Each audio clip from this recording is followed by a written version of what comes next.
The September 9th meeting of the East Penn Board of School Directors is hereby called to order. Please join me in the Pledge of Allegiance.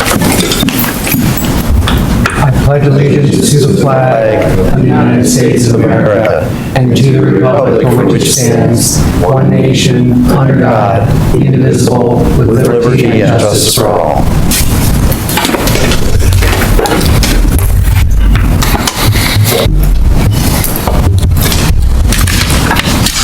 First order of business is request to address the board. I have one, Mr. Jared Bidding on middle school soccer program.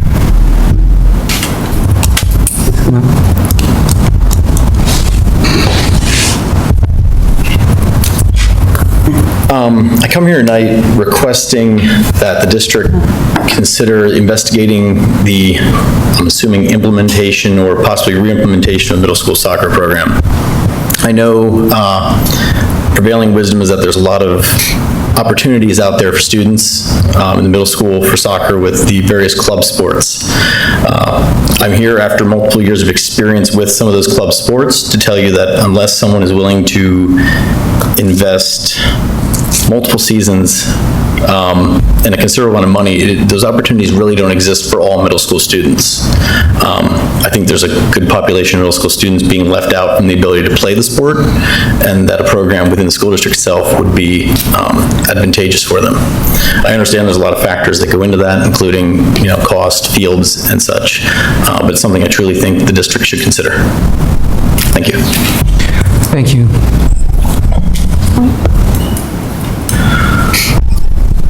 Moving on to approval of the minutes, may I have a motion? So moved. Second. Any discussion? All those in favor say aye. Aye. Aye. Opposed? Motion passes. Next, we have a presentation. Ms. Campbell, would you like to introduce? I would, thank you. And I have some really exciting news. This is one of the first times that I'm pleased to share there's actually an error in the agenda. And what I mean by that is on this evening's agenda, we are certainly recognizing Hayden Schmidt from Emmaus High School for a U.S. patent that he recently received. However, the error is just not so long ago, his older brother Ari also received a patent for his work. And so we are so very fortunate. And in just a moment, I'm going to invite Artie and Hayden to come forward. And I know that they brought some of their work with them. So certainly, if you choose to give us any sort of an overview of your amazing accomplishments, we welcome that. But I wanted to first share with the board and the community a little bit about their amazing accomplishments. Hayden, as I highlighted, is a 10th grader at Emmaus High School. He recently received a U.S. patent after winning the 2017 Inventors Lab Most Patentable Invention Award from the Da Vinci Science Center. And I'll do my best to explain his work, but again, clearly I won't do as great a job as he will. He invented a circuit breaker tagging system as a solution to a problem of identifying electric circuit breakers and the circuits that they control. And again, his brother, Artie Schmidt, who was a 12th grader at Emmaus High School, just recently, this past September 2019, he also received a patent for the software that he developed to support the system. So this really is truly an amazing accomplishment. They're brothers, they're business partners. I heard that you have a lawn mowing business as well, and now both patent owners. And joining him this evening are his parents, Tammy and Arthur Schmidt, and I believe also a grandparent as well is able to be here. So it's so fantastic for us to share in the excitement of two incredible young scholar athletes, certainly two fine community representatives, and it gives me great hope that siblings do come together after much and learn to work together and collaborate so very well. In addition to their work as young scientists, Hayden is involved in the German club and he's working towards his Eagle Scout rank, and Artie is involved in Computer Science League, cross country, track, fitness team, and also working towards his Eagle Scout Scout rank. So I would love for both Artie and Hayden to come forward. I, as well as our board, would appreciate the opportunity to shake your hand personally and congratulate you. And then certainly if there's anything that you'd like to share about your work, we'd love to hear it as well. So please come forward.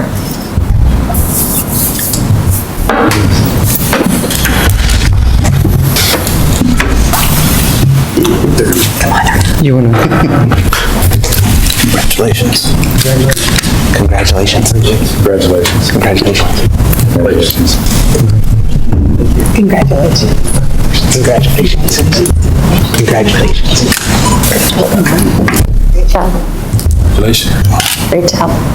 Congratulations.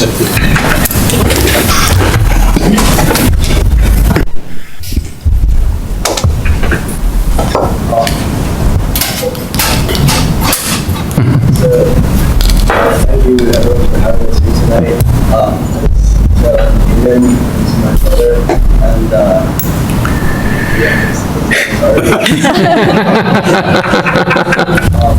so basically how this all started, I joined the Imaging Science Center's Young Inventor program, and there were 24 students, and at the end of the program, we each presented an idea to a couple of judges, and they decided whose idea was most patentable.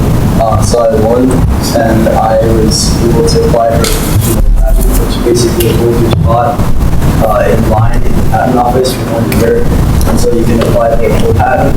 So we did apply for the full patent, and it was granted.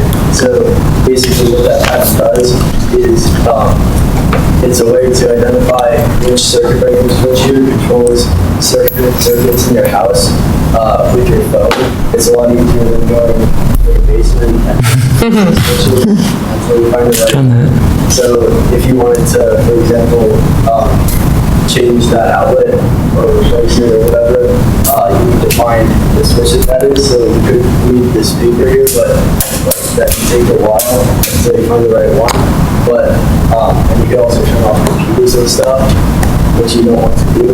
So this invention is a way that you can move your phone up to the outlet, and it'll bring up a web page with that information on it. So it's also this printer to read, which you can cut off and already explain yourself. So as you know, I'm his brother, and I just recently got a patent for the software that runs the whole thing. And I didn't get a patent on like any particular implementation, but it's on sort of the general structure and function of the software. So the way it works is that each of these tags on the outlets have a web address in them, which is unique to that tag.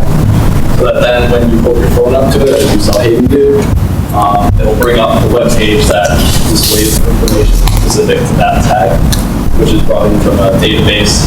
And then you can change that information, and if you want to say, like, know what outlets are connected to a particular breaker, so if you need to do some work in that electrical system, you can turn, you'll know which outlets you have to like turn the appliances off for, so that then you can go down and do some work on that breaker. Excellent. Thank you.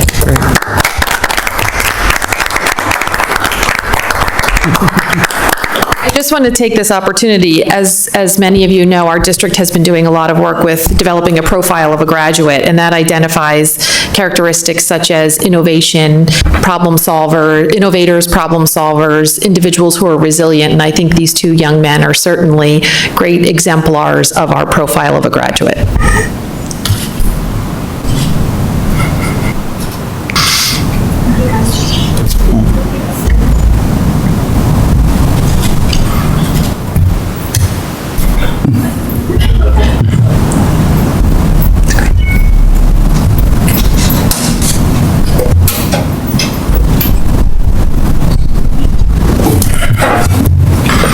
So Hayden and Artie, you're welcome to stay for the rest of the meeting, but we probably have school opportunities to work on tonight, so you're also welcome to leave. Other things to invent. Other things to invent. True. So thank you very much for coming here and showing us your work. Thank you. I hope you guys keep PPL in mind after you graduate. I can only imagine the innovation you can bring to our company. Okay, I need that. Always recruiting. I don't know if you can afford it. I might say to grandmother, every time I go to their house, I say, what are you boys up to now? You're always creating stuff. The time they were little. They don't sit and watch TV much. Always busy. Very good. Thank you again. Thank you. Now they need to create a good doorbell so I can hear it. Give them a week. Give them a week, they'll probably have it done, yeah. Give them a week, they'll probably have that done for you, yeah. Thank you for joining us. Okay.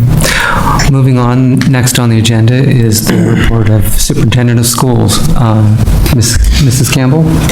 Thank you. I have a few updates, one of which is over the course of the next several months, our curriculum and instruction team will be providing elementary report card parent information nights. And so this information is also available on our school and district website, but I wanted to share with the community that community members are invited to attend any of the sessions. There is one on September 26th at Lincoln Elementary, again, for all parents. Again, on October 1st at Willow Lane Elementary, and the third presentation will be offered on November 18th at Shoemaker Elementary. So it's just an opportunity for community members to come out and learn more about the new elementary report card. The other piece is this week we will be unveiling, or I should say releasing information regarding our school start time task force and the work that we've been doing. We have developed a website as a way in which we can continue to update the community on the work of the task force. Some of the key research is there, our survey that we recently administered with all of the results compiled, as well as, again, where that work continues this fall. So please watch for that website to be released. The other piece that I wanted to mention is I wanted to recognize both the Emmaus High School soccer team as well as the Parkland soccer team. And just recently on September 4th, those two teams hosted the 7th annual Red Card Cancer event. It was hosted here at Memorial Field. And again, Emmaus and Parkland soccer teams joined together with their booster clubs to raise awareness and funds to help support research and offset costs for families who are impacted by cancer. There is a Parkland School District student with a very near and dear East Penn connection who's currently undergoing treatment for leukemia, so it was a great opportunity for those two rivals to come together to support a great cause. So a special thank you to both teams, to East Penn as well as Parkland, for uniting together as one to give a red card to cancer. And then the final piece is I wanted to invite the community to watch out for the Ayer Middle School students who will have the opportunity to join the Ayer social media team. And students who are selected for that team will certainly help to design and create social media content for the school, leverage social media to promote school and community engagement, as well as leverage social media to support their school events, fundraisers, and activities. So we're very excited to see, again, the communication and the collaboration that's happening from our students. So please watch out for the Ayer social media information coming soon. Thank you. Thank you. Are there any questions for Mrs. Campbell? Dr. Munson? I don't actually have a question, but I have a story that comes from earlier this evening. I came home and saw this vintage book in my house, and I thought maybe it's a Gutenberg Bible or a Ben Franklin original or something, and it turned out it was a textbook of my son's, whose vintage look comes from the fact that it is held together completely by duct tape. And on the, I don't know the year because that page is missing, but when you look at the list of students who have had it, the first one listed is from 1996. And so for those who don't want to take off their shoes to figure that out, that's like 22 years old, I think. And it reminded me that the district number 1 has a lot of things that a lot of expenses that it needs to deal with, but also that our community members and the school have done an amazing job as shepherds of the resources that we do have, that we can have a book that's that old, that is still being used, and is, I wouldn't say it's in good condition, but good enough for honors geometry or whatever class it was from, so I appreciate that. Dr. Levinson? I'd just like to offer a compliment to the social media campaign introducing the new teachers to the district. I think that was fantastic and very inspirational to see, the smiling and happy faces and who are, excited to become part of the East Penn community. So again, I appreciate that. Thank you. Anyone else? Mr. Ballard? Yes, I'd just like to call again the attention of the board to the enrollment figures that were in the superintendent's report between August 1, 2018, and I'll be generous and go to the lower figure, August 12th, 2019. We're talking about 128 students more over the course of 1 year. And if we continue much more at that pace, we're going to have some problems. I realize they're spread out between the high school and the elementary grades, but at 125 students a year, which used to be our kind of figure of merit 20 years ago, when the school district was growing, it resulted in large building programs here in the district, and we've got to be aware of that and get to work on that demographic study. Thank you. Thank you, Mr. Ballard. Any other comments or questions? Moving on to personnel. I have a motion for personnel agenda items 1 through 13, I believe. So moved. Second. Any discussion? Mrs. Allen, will you call the roll, please? Mr. Ballard? Aye. Ms. Baumann? Aye. Mr. Byrd? Aye. Mr. Champagne? Aye. Mr. Jankowski? Aye. Dr. Levinson? Aye. Dr. Munson? Aye. Mr. Smith? Aye. Dr. Bacher? Aye. 9 ayes.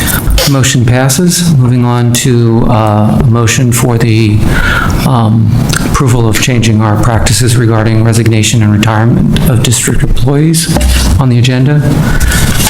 Anyone have a motion? So moved. Is there a second? Second. Mr. Champagne, seconded. Any discussion? Mr. Ballard? Well, from our discussion at the last meeting, I put this on. It should be clear that we're only talking about the listing of the resignations in the agenda, which by our solicitor's advice does not require anything more than a listing of the names that are retiring or resigning from the district. I know that some have expressed the feeling that, well, it's fun to read the letters, the ones that do praise the East Penn School District and the years of people's service and all of that kind of thing, but I still believe firmly that that kind of emotional lift gotten from reading those things is not worth the time of our board secretary having to go through each letter and redact material that may or may not be protected personal information that can't be divulged to either the board or the public. So that's why I brought this motion forward, so that we would just simply list the names, and as some people have asked for, the building assignment and effective date along with that. Again, those last two items are not required. And so we'd have as much information as we need to perform our board activities, but not a lot of extra work for some of our employees. So that's basically my point in bringing this forward. Any other comments? Mr. Smith? Yeah, I guess I was the comment that referred to at the last meeting about the importance of having some of these resignation letters of folks who have been in the district for an extremely long time to be included.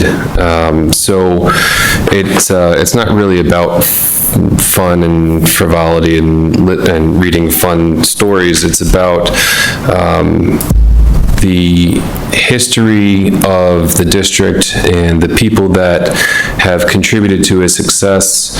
I feel that should be part of the public record. And there are folks that have worked here for a very long time that feel like they want to give back in whichever little way that they can, and as they are ending their employment, choose to share information that otherwise, if it wasn't for this this way of sharing these letters, would go unnoticed. And I think that would be a shame to have that removed from the public record. So with that being said, I will not be casting my vote in favor of this motion tonight. Any other comments? Ms. Bowman? And just a comment to explain my vote as well. While I understand that legally we don't need to have these in the minutes, and actually if we had never had them in the minutes, it wouldn't be an issue to not have them in now, but because traditionally they've been there and people have, actually one person in particular, while I was sitting in the audience before coming on the board, told me that was her favorite part of the agenda. And because it doesn't really sound like it's a problem for the board secretary, I'd be willing to reconsider if I heard that the board secretary was staying late to do this or couldn't get everything done within normal business hours. In that case, then I would reconsider. But that said, it doesn't seem like there is a pressing reason to not have these public, and because of that, I will not be voting in favor of this motion. Anyone else? Mr. Champagne? I guess I appreciate the comments, and I've thought about this. I think, from an efficiency standpoint and just a order of business, it seems to me that this would, I know that the board secretary has said that it doesn't require a lot of additional time, but it does require time, no matter how we cut it. Somebody has to do the reading of the letter. They have to analyze what can and cannot be shared with the public. It does require the solicitor sometime to get involved, and I just think that is, while it's not the most taxing of this jobs, it does require use of district resources that I think can be used in a better way. And that's why I believe this makes it, an efficient way to provide the information that we really need, but at the same time, take a burden off of the administration in having to handle this. And while we say it doesn't really look like it's a taxing item, there are times when there are, 10, 20 letters in the packet. And I think that does, however we want to cut it, somebody has to take care of that. And I just see this as something that if we are not unable to see the information that Mr. Ballard had suggested at the last meeting, I just don't see a reason why we should continue with this. And let's make it more efficient and get to the, use resources as best we can. Are there other comments? Dr. Munson? Yeah, two. One, the first comment is on this conversation. I guess I'm also persuaded by the last point that Mr. Champagne made, which is that if it was just a matter of printing the resignation letters, I think I would be fine with it. But the fact that they basically have to be censored for content, I think introduces a level of work that means that the sort of advantages that have, the advantages of seeing the occasional letter that really does go into some detail is outweighed by that, and also perhaps the board agenda is not the most appropriate way to make those letters available. Maybe there's another way.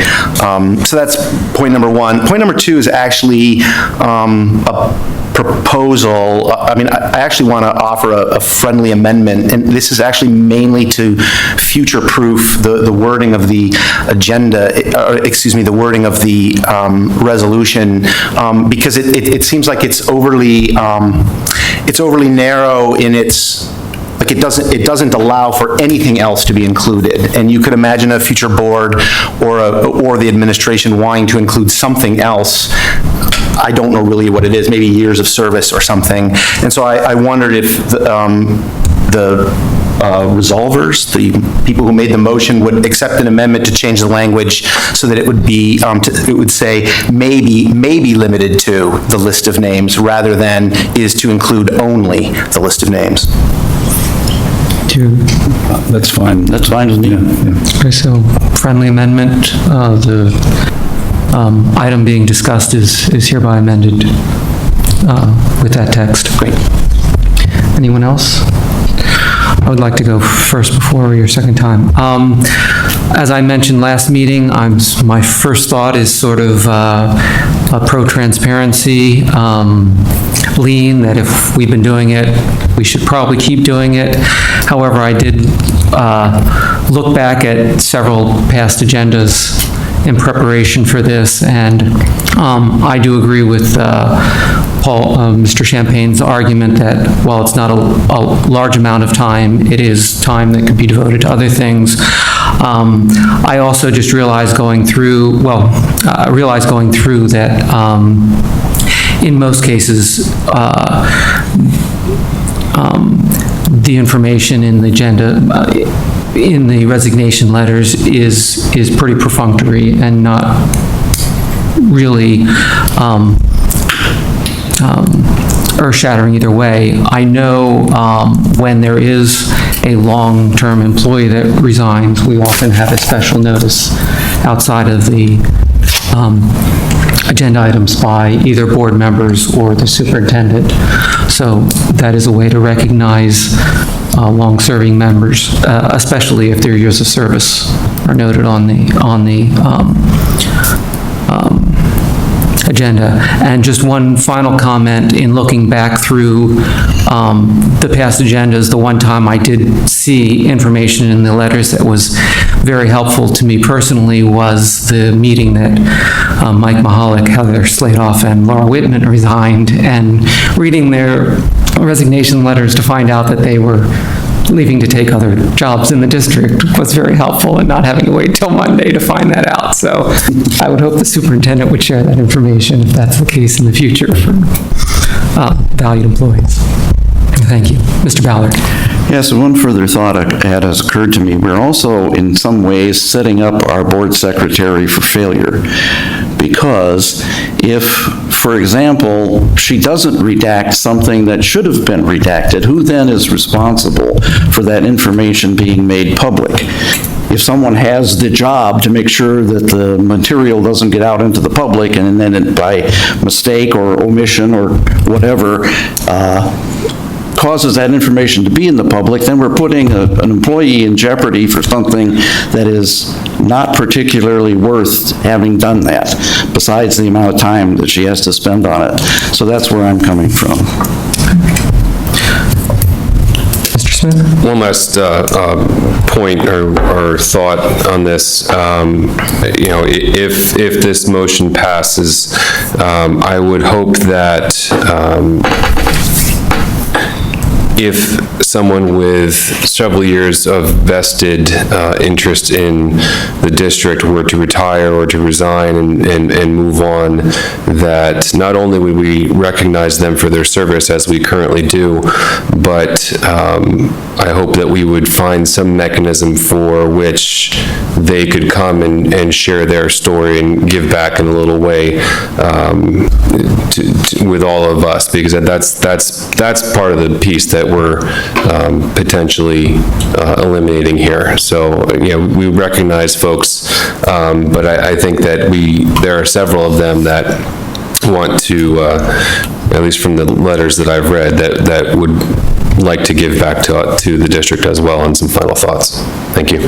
Thank you. Are there any other comments or questions? Mrs. Allen, will you call the roll, please?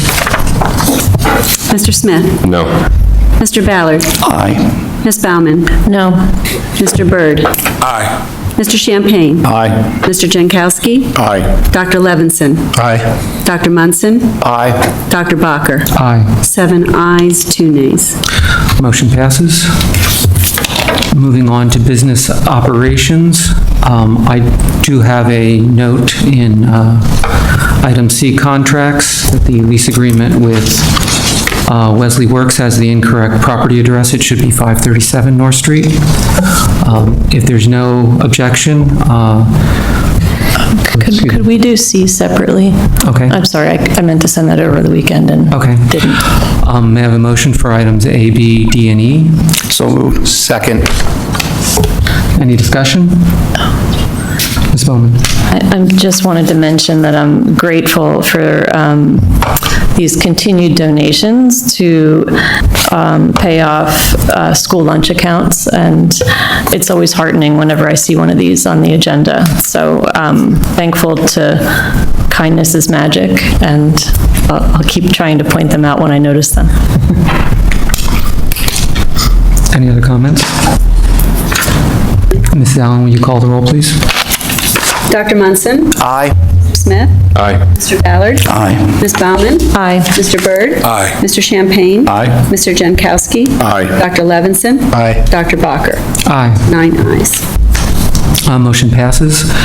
Item C, contracts. Do you specifically want to take the Wesley Works item out separately? Yeah. I have a motion for the first two items, the American Sign Language and Parent Guardian Student Contract. So moved. Second. Any discussion? Point of order. I don't think I have seen, and I still don't see the second contract.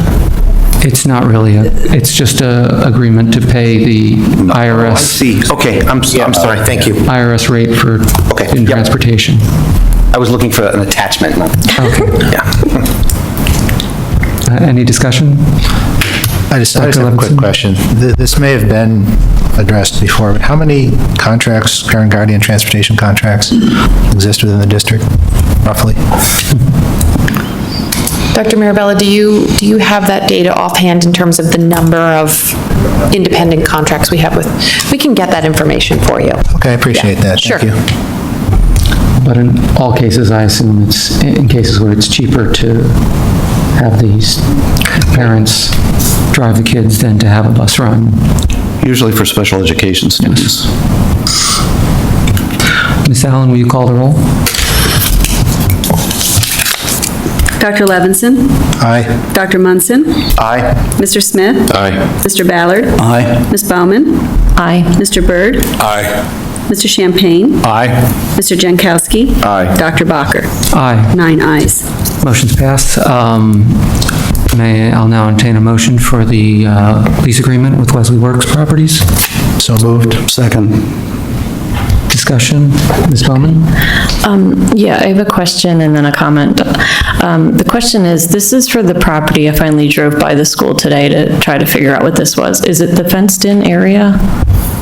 It's the entire piece of property, including, so it's the fenced area as well as the parking lot. Okay, but it's not the part where we have the playground or the basketball, whatever that's called, and the benches and things. It's only the fenced-in area and then the part, okay. Correct. And then my comment is, this was actually a very tough decision for me, but after a lot of thought of what I would do personally if this came up in my life, and I kept coming to the point of, well, if, I found out I had to pay this much more for example, my backyard, and my answer would always be no, that I couldn't, in good conscience, vote for this for the district with taxpayer money. Extrapolated over the cost of a year, this could allow us to spend money on something else. For example, another staff assistant or an IA, textbooks that aren't duct taped together. I mean, obviously you can't take money from one pot and put it into another, but I'm not against having more land there, but knowing that is constantly pointed out that we don't have any more classroom space in that building, and that more children are no doubt going to be coming into the district and potentially causing the need for that building to be replaced in the near future, I can't in good conscience vote to spend money on adding more land or leasing more land for that building, so. Any other comments? Mr. Ballard? Do we have clarification from the superintendent about what the division is between this land and the land that we currently use that belongs to another person for the playground area in the school? We are currently leasing from the same owner just the fenced-in area on North Street.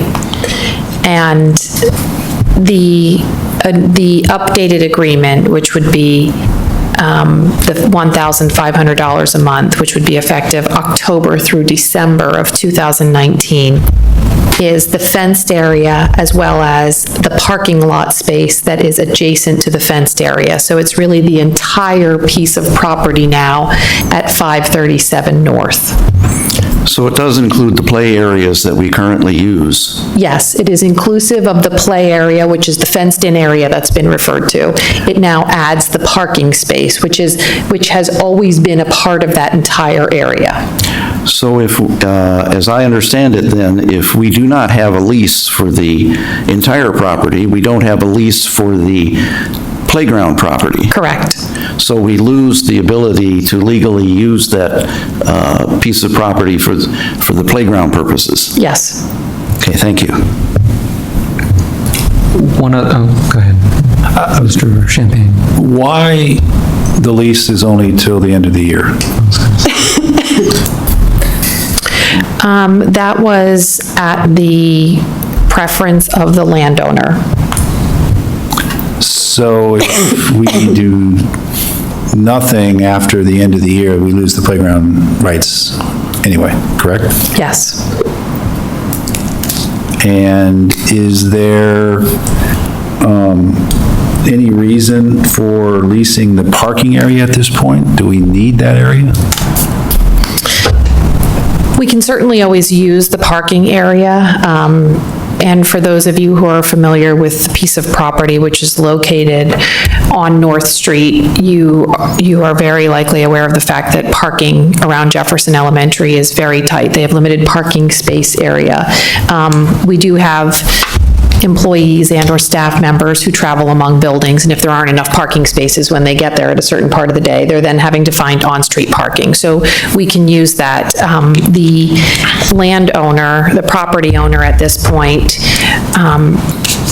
the preference as well was to lease, to offer the lease of the entire plot of property at 537 North, to no longer just offer the fenced-in portion of the property. And if we do nothing after December, what is our plan for playground space for the kids? Well, certainly, the reality is there's no other outdoor space there. We have the little bit of property that we own currently that's on Jefferson Elementary. It's very limited, and so if we no longer lease and or pursue anything further with regard to this piece of property, we're really limited in terms of what our options are, just because there is very little space there. Mr. Mr. Jankowski? What do the children do during the winter months or poor weather for recreational purposes? In all of our elementary buildings, our students have outdoor recess year-round. Our principals certainly monitor temperatures, outside temperatures, and when it's too cold, they don't go outside, so they have what we refer to as indoor recess, which is typically board games and activities and things like that that are much more sedentary and quiet, and those happen in the classrooms. But in all of our buildings, we do have outdoor recess. We clearly communicate that as well to our elementary families and let them know wear winter coats, bring hats, bring gloves, because we do provide about that 15 to 20 minutes of outside time. Okay, so that's what my next question is. So it's about 15, 20 minutes? Yep. Okay, thank you. Dr. Munson? Yeah, I'm in favor of signing this lease agreement. I think that this district has spent an enormous amount of resources handling the population centers that have grown up in the district and other areas. The students who attend the schools in Emmaus Borough are on average not as financially well off as on the students in many of our other schools. And not passing this lease agreement means that we face the prospect of putting the burden on those kids, in less than 3 weeks, to not have any outdoor playground space of any meaningful size. I've been to that. I live in this area. My kids didn't go to school there, but this is the neighborhood I live in. And so I see when the kids are out there for recess. It's difficult for me to imagine a manageable way to have students outside during recess without that parcel. It's unfortunate that we're being asked now to look at the entire parcel rather than just the piece of it that is most important to us. But at minimum, this gives us breathing room to figure out what our possibilities are or what our options are. And so while it is relatively expensive in comparison to what we have been paying, I think it's unfair to use the standard of the generosity of a major corporation that was essentially allowing us to use it for free to then judge, a private owner who now who is now foregoing the development of that land in order that the students may continue to use it as a playground. Any other comments or questions? I would have similar comments that the dollar value is steep. However, it is a limited time. It will not go the whole year. At least the lease agreement ends at the end of December, and it gives some time to figure out what we want to do with the property and with the school. So I'll be voting in favor of the lease agreement. Any other comments? Mrs. Allen, will you call the roll, please? Mr. Jankowski? Aye. Dr. Levinson? Aye. Dr. Munson? Aye. Mr. Smith? Aye. Mr. Ballard? Aye. Ms. Baumann? No. Mr. Byrd? Aye.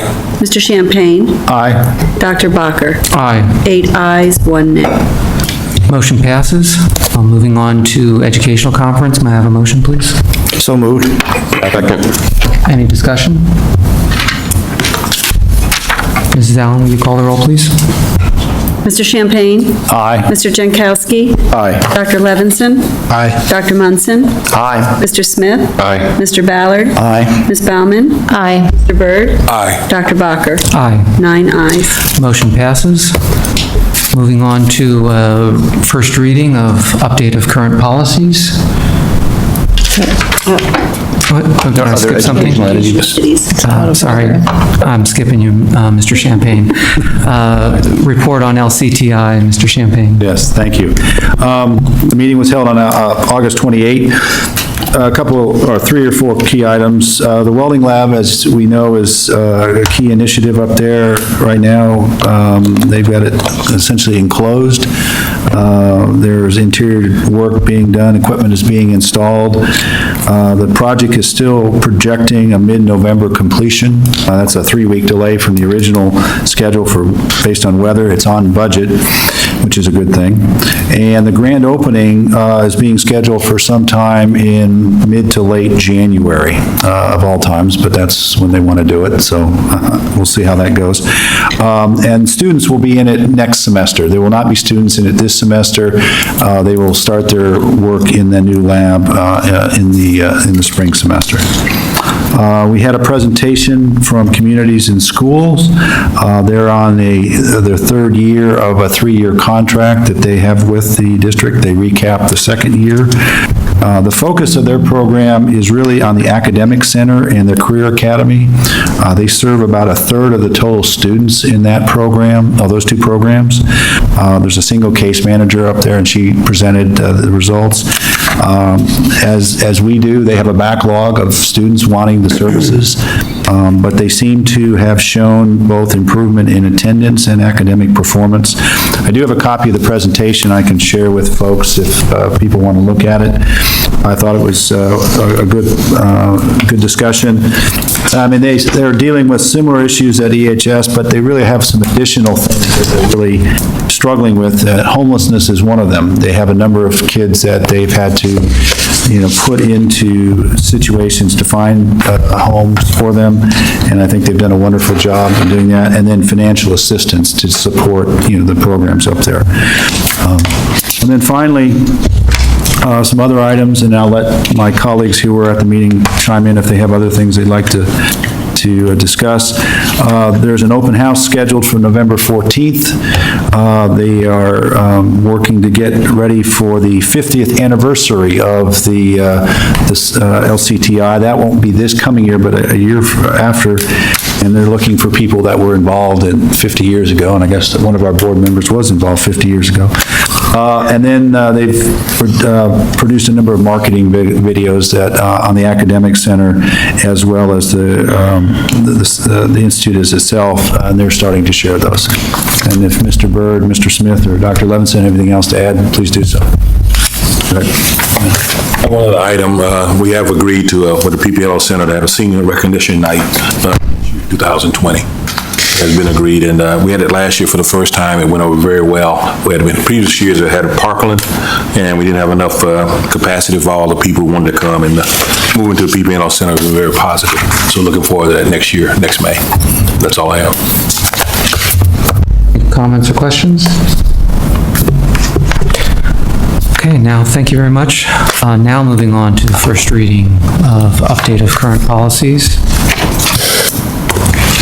Mr. Provolitis, would you like to walk us through the... Sure. So, good evening. I hope you found it helpful that in the superintendent's report, there was an overview of each of the existing policies that are up for update. I did receive one question in policy 004, membership, specifically at the end of page 2 of 6, and that language I need to review with the solicitor before we can move forward, but there is a chance that we would make possible edit for the second reading, minor edit to that language. What is the language that was proposed? There's proposed language that would... I can explain. Basically, the language where it splits it first 2 years versus the last 2 years, that's not really the split. It's actually 60 days before the election at the end of the second year of your term. So I think that's the controlling date. And so I suggested just to get rid of the first part of that, and just the new appointee shall serve only until the first Monday in December, following the first municipal election that is scheduled more than 60 days after the vacancy occurred, which I think is as simple as you can get it, and it's applicable to all cases, I believe, but upon review. Does that mean that position, that open vacancy automatically goes on to the up for election? Is that what it is implying, or how does that work? So it's complicated, and I've spent a lot of time going through and figuring out the details of this. I don't know if Mr. Fisher wants to respond to this, but it depends a lot on when specifically it occurs, and then they don't automatically get put on to the election cycle. It depends on where it falls. I don't know if Mr. Fisher wants to specifically talk about it, but there's a lot of detailed information depending on exactly when it occurs. I would agree, timing is an issue, and I understand Dr. Bakker's comments. Let me take a look at it. Sometimes when we try and fix things to make them simpler, they actually become more complicated here. So we'll take a look at it. But in the event that that position does not get on the ballot, then we are then just reappointing somebody for an additional 2 years, or? No. If there's I think fundamentally, if there's an election after your appointment and the appointment is far enough in advance of the election, the position is on the ballot, okay. Which is why Allen Earnshaw's. Yeah, that's what I thought, but. Is on the ballot. Okay. Yeah. And I think that's the controlling information. One question though, and I guess you'll cover this when you look at it. The existing language talks about 60 days after the appointment, and the new language is 60 days after the vacancy, which could be 30 days apart, and so clarifying that language also is important, I think. Go ahead. I'm good. So please continue if there are any. Is that the only change? Yeah, that's all that I received at this point, yeah. Thank you. So are there any other questions for the board, comments from the board? Dr. Levinson? I had a question about, the changes that reflect board member training. Discussing in-service educational opportunities, then required training for newly elected and elected. So does the district have a plan for coordinating these activities for the board training? Is this going to be, sitting in a group listening, or is this collecting online training, or how is this going to work? Typically, we work with PSBA, and they provide the opportunities that are available with all the specific requirements. Currently, the PSBA, or in the past, the PSBA has had a new board member orientation meeting. My assumption is that they'll expand it to include all the things required by the new law, is my assumption, but we'll have to see. Mr. Ballard? Yeah, this new language simply allows the district to do it itself if it wishes to, by some kind of in-service presentation, which could be even bringing PSBA into the district, or as PSBA is intending to do, I believe, have the same thing they do now, which is have programs all around the state at various dates, and allow people to go to those, or whatever we want to do. But either way, you've got to receive so many hours of this training on these subjects in your first year. And in the past, it was voluntary, but now it's mandatory. Yes. Does the law say what the consequences are if someone does not get the required training? I believe you're subject to removal, but I'll double check on that. Okay. Are there any other questions? I guess along those lines, before we continue, I don't remember now, if someone was appointed and then is elected, is that considered a re-election, or is that if that's the first time they ran for office, is that considered their first? There are different requirements for re-elected board members and first-time elected board members. And I believe the policy, it's elected or appointed, the way the language reads, but we'll double check that. Okay. Dr. Munson. I don't have a question about this policy, but I do have one item that I would like to see removed, so I'll bring it up now so that other board members can weigh in. In this policy on page 6 of 6, under expenses, the second to last paragraph says that no board member shall be reimbursed for more than 2 out-of-state meetings in one school year. I'm reasonably certain that's never happened since I've been on the board, and it probably makes a pretty good common sense guideline, but it strikes me as something that's better as a guideline and not a policy of the board. It seems arbitrary, number one, the number, why 1 or why 2 and not 1 or 3. It also seems arbitrary because state lines can be arbitrary, if one's in New Jersey. And I feel like oversight is already included in this, in that, earlier on in the policy, every request of a board member to attend a conference has to be approved by the board, which provides the ability of the board to, make the call. So I would prefer to see that removed from this policy. Mr. Jankowski. I would suggest, in rebuttal to that the board decide, do we want that to be the policy so that there's clarity, or do we leave that to the board discretion in the guidelines? I think it comes down to a question of, if we haven't seen that happen, maybe does it make sense to keep it as the policy so that it doesn't come up, or do we want to leave it, make it a guideline? I mean, I think that's the first question we should ask ourselves. Mr. Ballard?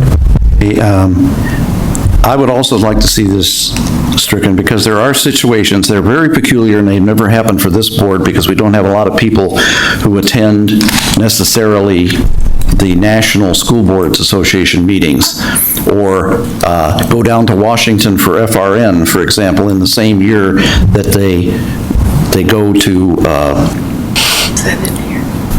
the National School Board meeting. But there are a number of meetings that are out of state, and NSBA has only been in Pennsylvania once, and that was last year, since I've been on the board, and that's over, 24 years.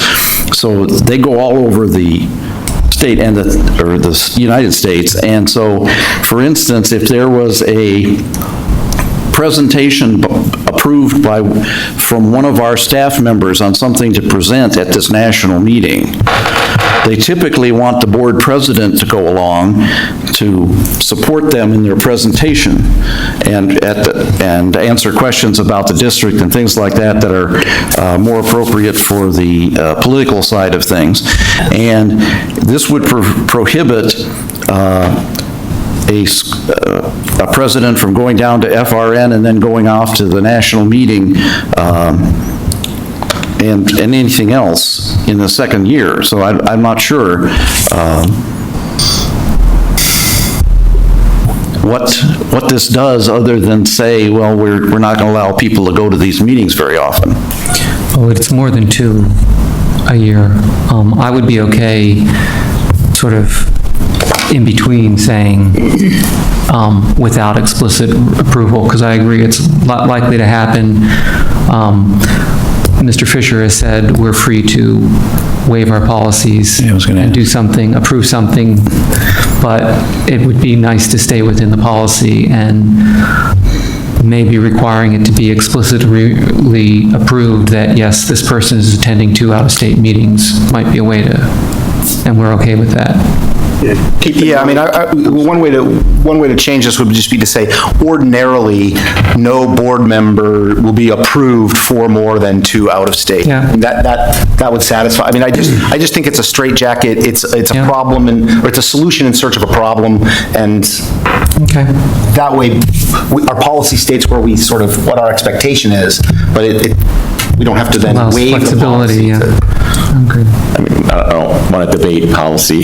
I'm sure that it's captivating for the audience, but I agree. I would suggest language, keeping it more prescriptive, but providing unless otherwise agreed. I mean, that creates redundancies to Mr. Zayed's earlier comment, but maybe unless otherwise agreed or approved by board. Keep in mind, as you review the policy, the couple of paragraphs above, there's a statement that says each board member shall receive board approval prior to attending a conference at board's expense. That's what he brought up. If in fact we either keep that line in there or modify it, really probably belongs right there, does it not? Yeah. But we'll take a That's a look good at it. idea. Yeah. Any more comments on this policy? Okay, moving on to the next. To the next policy. Next one is policy 201, draft admission of students. I did not receive any question.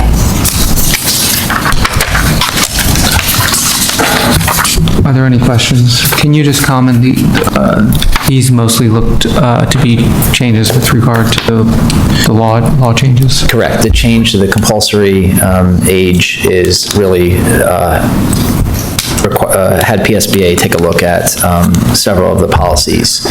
The big one is attendance of students, which will be coming forward in a few months because that will impact next school year. We decided not to bring that forward now because it had language for this year and next year. And so these policies, of course, accompany that policy. And so we can make these changes because they would go into effect immediately and there would be no need for change.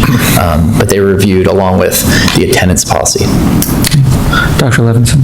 I have a general question. Does the administration foresee any issues with the changes to these new compulsory age requirements? No. No changes to business? I don't foresee anything that would be a major issue. Okay. Thank you. Mr. Champagne? Are we on 208 or 201 or both? 201. 201. Oh, okay, well, my question was on 208. Okay. We're talking about compulsory school aids. Are there any other questions or comments on 201? Then moving forward to 208. Withdrawal from school. Okay. Do you have any comments to make before? I had no questions on 208.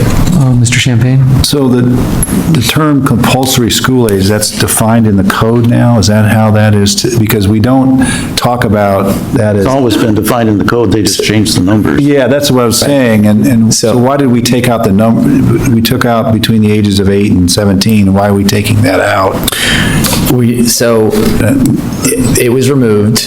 PSBA recommends just having students of compulsory school age for this particular policy. In a few months, attendance of school will come forward and it will specifically state, it won't say from 2020 to 2021, it will say compulsory school age will be defined as a time a person in parental relation places a student in school, which should be no later than 6 years of age until the student reaches 18 years of age, unless the student has graduated from school. So then that will become policy it'll be the defined term in that policy. Correct. Okay, all right. Thank you. You're welcome. Any other questions or comments? Dr. Levinson? Well, then I'll extend my question from 201. Does the administration see any issues with the compulsory age? No, we moved to 18. Going through this, I did talk with the high school administration about, withdrawal and students dropping out in our process. And of course, there's always guidance and work with the students if they do decide to withdraw from school. Overall, we don't anticipate any major issues with the change in the compulsory ed here in East Penn. Is that are people aware of the change? I mean, the public? Not generally. I mean, is it something that the public should be aware of? Or how do we deal with that? At this point, obviously, other than information that's been out in the newspaper and things like that, we haven't communicated anything at this time.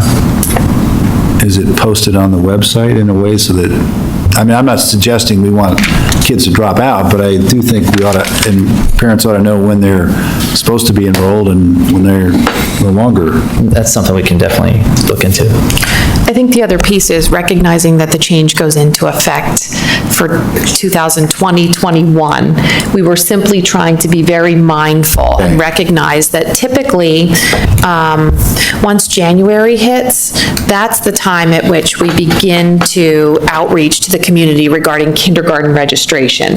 And so certainly I recognize that this does not impact just kindergarten registration, but we thought that was a logical time to also communicate the change in compulsory school age so that there is not any confusion in the community in terms of, wait a minute, am I supposed to be enrolled in school this year or is it next year? Okay, that's fine. Yeah, so we do have a plan for communicating. We were intentional in terms of waiting until at least the first semester so that we didn't create more confusion in the community. All right, fair enough, thank you.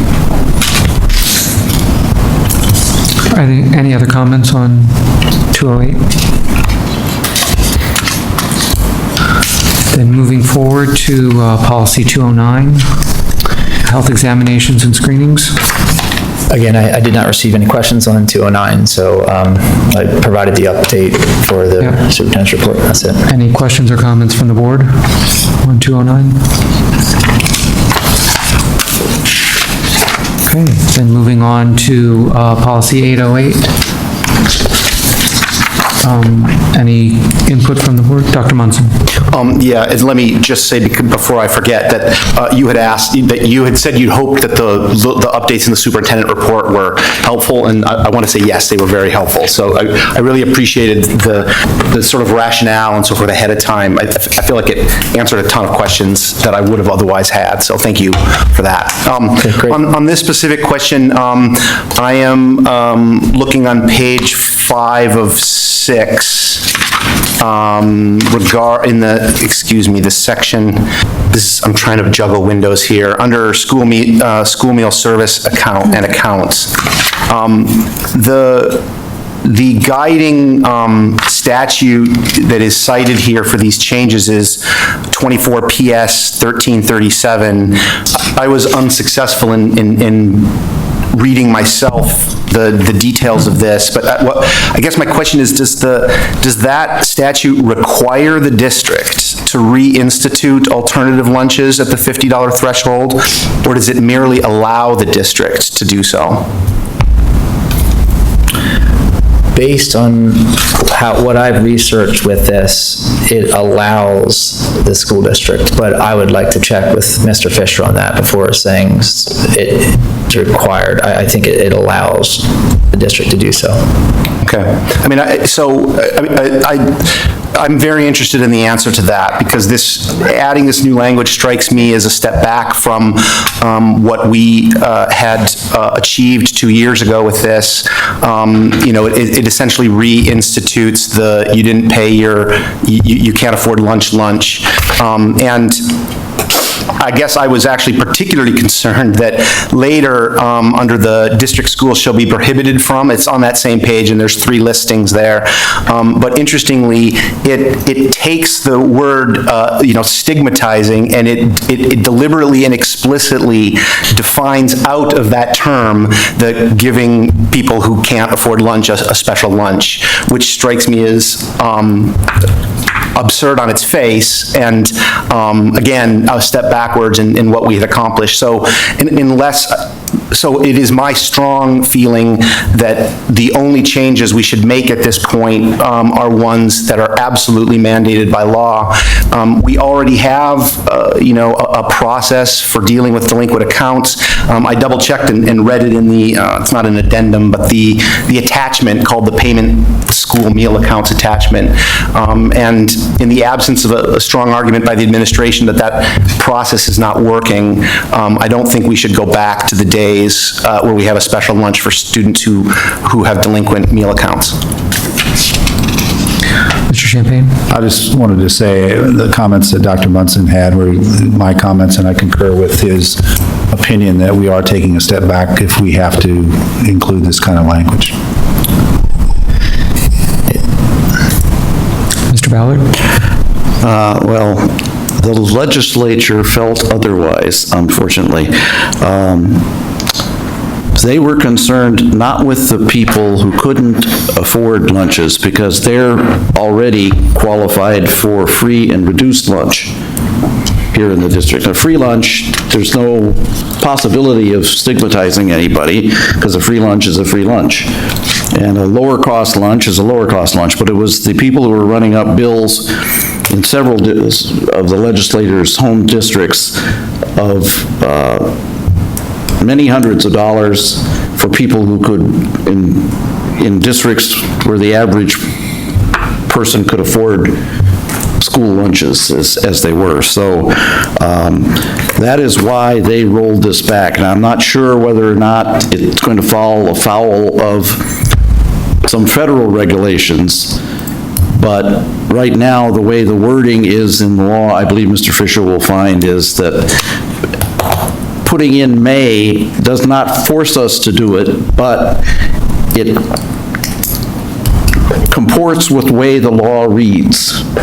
So it's entirely up to us what we do after that point. We don't have to not stigmatize anybody. Yeah, offer them an alternative lunch, because it can't be stigmatized anymore according to the law.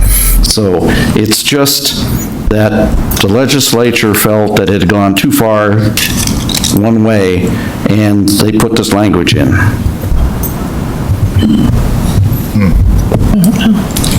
Ms. Bowman? I just want to concur that I don't want us to go back. I've never understood the idea of having a separate lunch that probably costs the district the same amount of money as the other lunch, and the only reason you would have a separate lunch is to stigmatize and for students not to actually want it. I mean, I can't understand what the other reason would be. And I am a little concerned having such a vague policy. I mean, the reason we have policies is so that people who contract with us know what we want and expect. And if it says that we may offer another alternative, and we have people contracting with us, and I could see if I was a contractor reading that and saying, oh, I can offer an alternative. But I don't think that's the will of anybody. I don't want to speak for the rest of the board members, but I don't think that's what we actually want. So I would love if we can find some sort of solution where we can at least be clear that in this district, we don't make students, we don't call attention to them by having them have a different lunch than everybody else or any other thing, if that makes sense. Any other comments? Mr. Ballard? I just want to point out that we could always set up administrative regulations to implement the policy that would say that, and it'd be easier to change if there was anything that we needed to do. And the second thing is that the other result of the previous issues on lunches is that more and more districts are turning the lunch debt over to professional debt collection agencies, which has raised more public outcry because the districts have to make up the money somehow.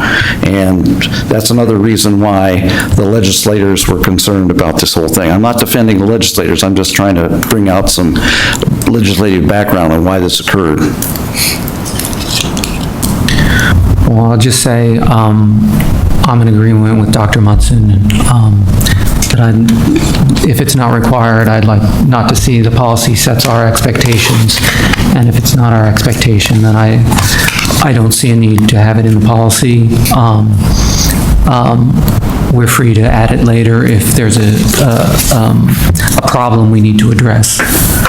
But I'd prefer to see, if it's not required, that it not be added to the policy. Are there any other comments? Is that the rest? The rest, an attachment? Yeah, there's an attachment, yes. Are there any questions or comments on the attachment? Thank you. Okay, thank you. Mr. Pavlidis.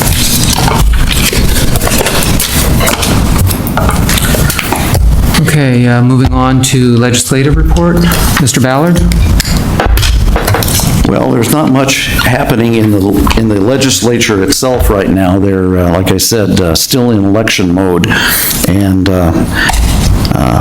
looking more at November than they are at current policies. They are having committee meetings like that going on, but nothing spectacular. But there has been a move by the governor in the area of charter schools that's quite extraordinary and is raising a lot of ire on both sides of the fence and both ways, in that the governor has declared that the legislature did not provide the Department of Education with enough money to process charter school-related matters, and therefore he's instituting fees for a number of these items that are coming up before PDE.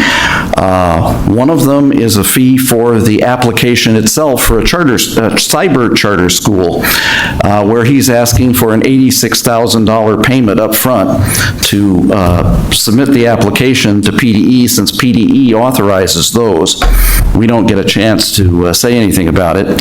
And the other one that's controversial is that he's charging a fee for each time the Department of Education has to adjudicate between a school district and a cyber charter school district, a charter school district, not a cyber charter school, for payment of the required charter school tuition. A number of school districts have taken advantage of a certain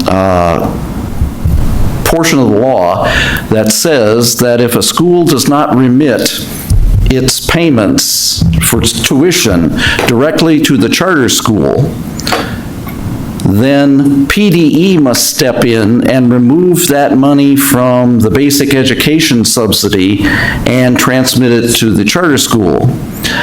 But every one of those requests includes a number of students that have to be counted up to determine exactly what that payment is. And so basically he's proposing charging a fee based, I believe, on the number of students that are involved in the request. And it's something like $1.50 or something like that per student. But if you have 50 students from your school district and you don't pay the payment yourself, don't work it out with the charter school entity yourself, and just say simply to PDE, pay them out of our basic education subsidy, then the charter school is basically being charged a fee for doing that. When, according to the charter schools, it's the school districts that are making this happen, so therefore they're being charged a fee for something the school districts are doing. So there's a lot of back and forth on this, whether it can be done or not, and there's also some other charter school observations and requests for legislation that the governor has made that is going to make for an interesting time after November, I can assure you. But that's basically what's going on right now. Thank you, Dr. Bacher. Thank you. Are there any questions or comments for Mr. Ballard? Okay, moving on to the slate of candidates. Does someone want to make a motion or? So moved. Champagne? We have to make a choice on, oh no, two candidates. So you want to make a motion for all the candidates that are listed? Second. Second. Is there any discussion? Mr. Champagne? Yeah, I would just like to say that David Hine is a Parkland School District Board member. He also sits at LCTI's Joint Operating Committee. He was the treasurer there for a couple of years, a very good candidate. So I think, it's someone we know and someone's local. Okay. Any other comments? Mr. Ballard? The lack of contested elections is, I hate to say this, partly your fault. You're all PSBA members. You can all apply to run for these offices. And the problem they have is they don't have the people applying for the offices to run for the offices. They're left with one candidate each. And that's not a good situation. So I urge you all to consider in the upcoming years, putting your hat in the ring to be on the PSBA board or be one of the PSBA officers and try to put a stamp of East Penn on this particular thing. Thank you. Thank you. Are there any other comments or questions before the vote? Mrs. Allen, will you call the roll, please? Mr. Byrd? Aye. Mr. Champagne? Aye. Mr. Jankowski? Aye. Dr. Levinson? Aye. Dr. Monson? Aye. Mr. Smith? Aye. Mr. Ballard? Aye. Ms. Baumann? Aye. Dr. Bacher? Aye. 9 ayes. Motion passes.